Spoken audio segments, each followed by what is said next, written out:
Hey everyone, welcome back to AMTV. I'm Topher Morrison. So you've heard about this Hyperloop thing? Well, you're going to build it.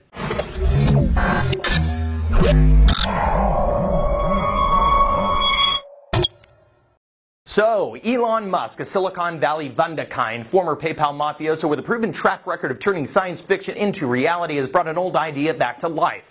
The pneumatic railroad, or vacuum tube train, as we've covered previously here on AMTV, is an over 200-year-old sci-fi dream once tested in the 1870s in the New York City subway system, and that today promises to transport people from LA to San Francisco in a half hour, and all at competitive prices. Evidently, Musk and 1,000 others from SpaceX and Tesla Motors were inspired by California's failure to deliver a sexy alternative. According to Musk, how could it be that the home of Silicon Valley and JPL, doing incredible things like indexing all the world's knowledge and putting rovers on Mars, would build a bullet train that is both one of the most expensive per mile and one of the slowest in the world? That is a great question.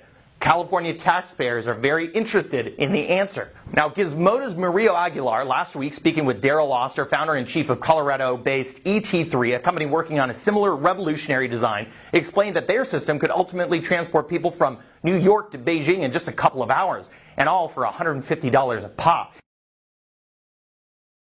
In addition, ET3 designs scale easily and could be used to cover distances as short as 5 miles.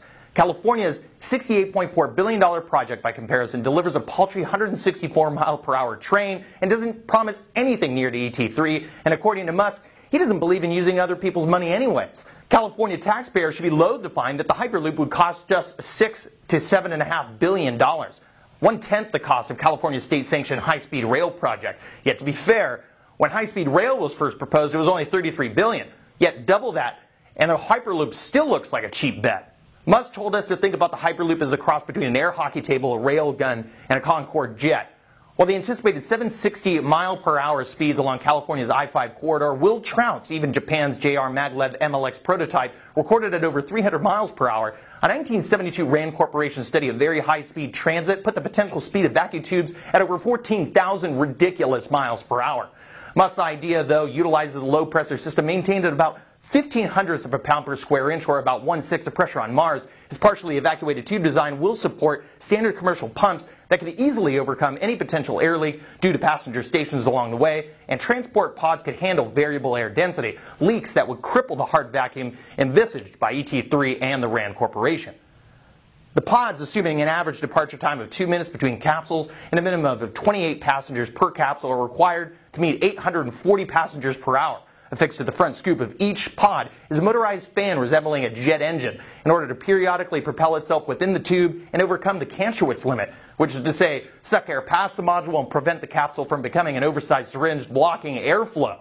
Not good, evidently, according to Musk. Now, launching the pod is accelerating inverter technology, which would showcase inexpensive semiconductor switches that would allow the central inverters to energize only when the section of track is occupied by a capsule itself, increasing energy efficiency.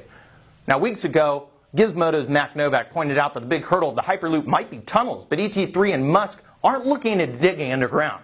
Yet to reach the ungodly speed suggested by RAND Corporation, and considering that lateral accelerations or sharp turns in any case would obviously vault people into a hypersonic hell ride rather than a smooth commute, underground is indeed the ideal place.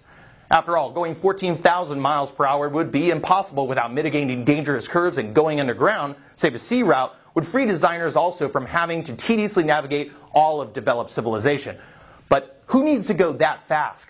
Musk would rather leave that arena to planes. And unfortunately, before humans travel at 18 times the speed of sound, innovations in tunneling technology would definitely need to be addressed. But according to ET3 and Musk, it's all ultimately cost prohibitive, and the difference between an eyesore and, frankly, just not happening at all.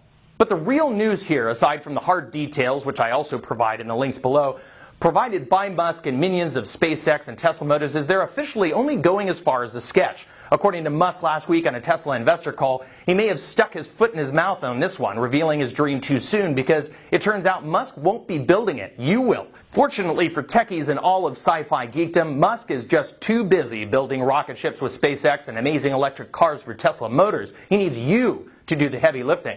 So his designs for a solar-powered Hyperloop system will be open source.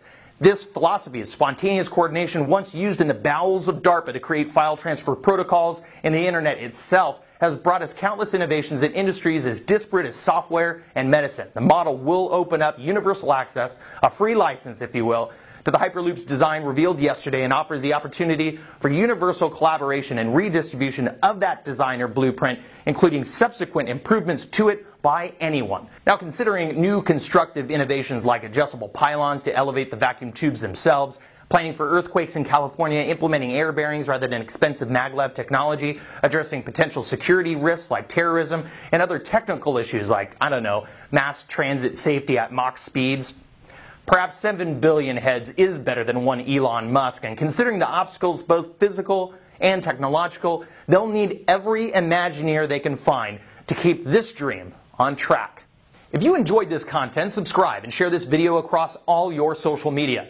Got a tip or an interesting news clip? Shoot me an email at tophermorrison@amtvmedia.com. For more bonus material, follow me on Twitter @AMTV News and like me on Facebook @TheRealTopherMorrison. Find my sourced work and more videos like these at amtvmedia.com. Keep us independent. Please donate $5 per month to alternative media.